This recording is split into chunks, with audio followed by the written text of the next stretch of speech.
ভোলার লালমোহনে কলেজ ছাত্রকে কুপিয়ে হত্যার অভিযোগ পাওয়া গেছে। বৃহস্পতিবার দুপুর 12টায় পৌরসভার ৫ নং ওয়ার্ডের স্বনির্ভর রোডে এই ঘটনা ঘটে। অভিযোগ সূত্রে জানা গেছে, পৌরসভার ৬ নং ওয়ার্ডে ট্রান্সপোর্ট ব্যবসায়ী মোহাম্মদ সালাউদ্দিন মিয়ার ছেলে ডাক্তার আজহার উদ্দিন কলেজের একাদশ শ্রেণীর শিক্ষার্থী মোহাম্মদ ইব্রাহিম খলিল নয়নকে উপজেলা সদর ইউনিয়নের উত্তর ফুলবাগিচা গ্রামের ৪ নং ওয়ার্ড মোহাম্মদ আলাউদ্দিনের ছেলে মোহাম্মদ আব্দুল আল মানিক ধারালো ছুরি দিয়ে কুপিয়ে হত্যা করে। স্থানীয়রা নয়নকে উদ্ধার করে লালমোহন স্বাস্থ্য কমপ্লেক্সে ভর্তি করলে কর্তব্যরত ডাক্তার তাকে মৃত ঘোষণা করেন। পরে খুনি আব্দুল আল মানিক স্বেচ্ছায় লালমোহন থানায় আত্মসমর্পণ করেন।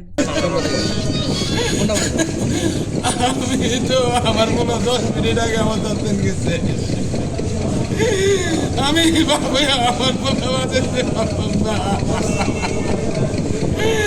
আমি আমার পড়ার এই বিচার সুস্থ বিচার চাই আমি।